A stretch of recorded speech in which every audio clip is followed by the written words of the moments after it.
Hey, what's going on, Project Lead the Way Robotics? I hope you're having a good day so far. I just wanted to share my car with you just so you can see what I was able to do. And I know in class I showed you how to create the wheels. And just a quick reminder, I used the tube feature. You're more than welcome to use the torus feature as well for your wheels.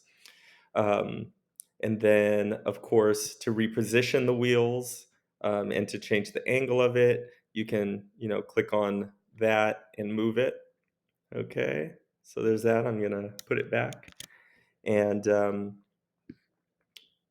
I also wanted to show you some of the shapes that I used. So obviously I used some rectangles, or I started with cubes, and then I pulled those boxes into rectangular prisms.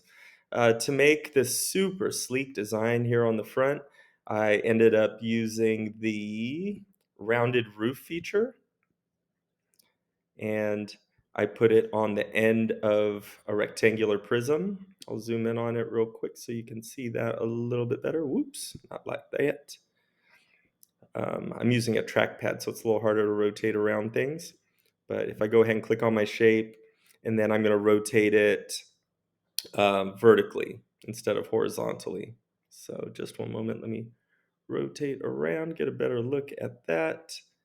And I can rotate it vertically instead of horizontally. So click it here, and then I could put it sideways on the front of something.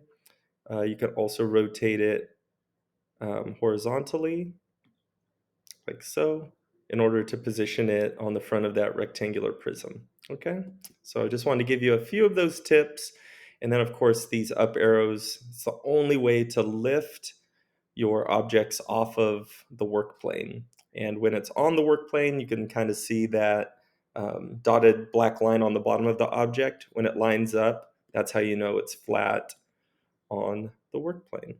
Okay, so try your best, see if you can create a card today. I look forward to seeing you all on Tuesday, and I hope you have a great weekend.